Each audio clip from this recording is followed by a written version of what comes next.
श्रीगायत्री अष्टोत्तरशतनामावलिः। ॐ श्रीगायत्र्यै नमः। ॐ जगन्मात्रे नमः। ॐ परब्रह्मस्वरूपिण्यै नमः। ॐ परमार्थप्रदायै नमः। ॐ जप्यायै नमः। ॐ ब्रह्मतेजोविवर्धिन्यै नमः। ॐ ब्रह्मास्त्ररूपिण्यै नमः। ॐ भव्यायै नमः। ॐ त्रिकालध्येयरूपिण्यै नमः। ॐ त्रिमूर्तिरूपायै नमः। ॐ सर्वज्ञायै नमः। ॐ वेदमात्रे नमः। ॐ मनोन्मन्यै नमः। ॐ बालिकायै नमः। ॐ तरुण्यै नमः। ॐ वृद्धायै नमः। ॐ सूर्यमण्डलवासिन्यै नमः। ॐ मन्देहदानवध्वंसकारिण्यै नमः। ॐ सर्वकारणायै नमः। ॐ हंसारूढायै नमः। ॐ वृषारूढायै नमः। ॐ गरुडारोहिण्यै नमः। ॐ शुभायै नमः। ॐ षट्कुक्षिण्यै नमः। ॐ त्रिपादायै नमः। ॐ शुद्धायै नमः। ॐ पञ्चशीर्षायै नमः। ॐ त्रिलोचनायै नमः। ॐ त्रिवेदरूपायै नमः। ॐ त्रिविदायै नमः। ॐ त्रिवर्गफलदायिन्यै नमः। ॐ दशहस्तायै नमः। ॐ चन्द्रवर्णायै नमः। ॐ विश्वामित्रवरप्रदायै नमः। ॐ दशायुधधरायै नमः। ॐ नित्यायै नमः। ॐ सन्तुष्टायै नमः। ॐ ब्रह्मपूजितायै नमः। ॐ आदिशक्त्यै नमः। ॐ महाविद्यायै नमः। ॐ सुषुम्नाभायै नमः। ॐ सरस्वत्यै नमः। ॐ चतुर्विंशत्यक्षराढ्यायै नमः। ॐ सावित्र्यै नमः। ॐ सत्यवत्सलायै नमः। ॐ सन्ध्यायै नमः। ॐ रात्र्यै नमः। ॐ सन्ध्यारात्रिप्रभाताख्यायै नमः। ॐ सङ्ख्यायनकुलोद्भवायै नमः। ॐ सर्वेश्वर्यै नमः। ॐ सर्वविद्यायै नमः। ॐ सर्वमन्त्राद्यै नमः। ॐ अव्यायै नमः। ॐ शुद्धवस्त्रायै नमः।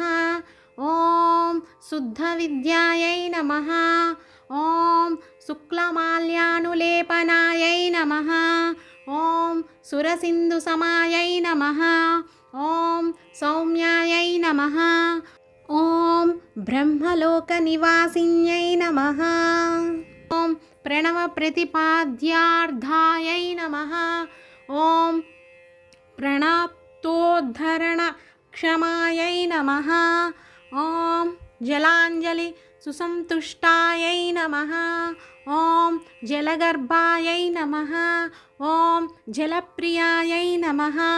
ॐ स्वाहायै नमः। ॐ स्वधायै नमः।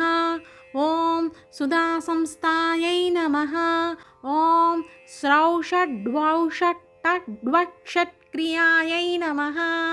ॐ सुरध्यै नमः। ॐ षोडशकलायै नमः। ॐ मुनिबृन्दनिषेवितायै नमः। ॐ यज्ञप्रियायै नमः। ॐ यज्ञमूर्त्यै नमः। ॐ शुश्रुवाद्यस्वरूपिण्यै नमः। ॐ अक्षमालाधरायै नमः। ॐ अक्षमालासंस्थायै नमः। ॐ अक्षराकृत्यै नमः। ॐ मुदुच्छन्द्रऋषिप्रीतायै नमः।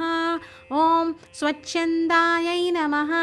ॐ छन्दसान्निध्यै नमः ॐ अङ्गुलीपर्व संस्थानायै नमः ॐ चतुर्विंशतिमुद्रिकायै नमः ॐ ब्रह्ममूर्त्यै नमः ॐ रुद्रशिखरायै नमः ॐ सहस्रपरमायै नमः ॐ अम्बिकायै नमः ॐ विष्णुहृदयायै नमः ॐ अग्निमुख्यै नमः ॐ शतमध्यायै नमः ॐ शतवरायै नमः ॐ सहस्रदलपद्मस्थायै नमः ॐ हंसरूपायै नमः ॐ निरञ्जनायै नमः ॐ चराचरस्थायै नमः ॐ चतुरायै नमः ॐ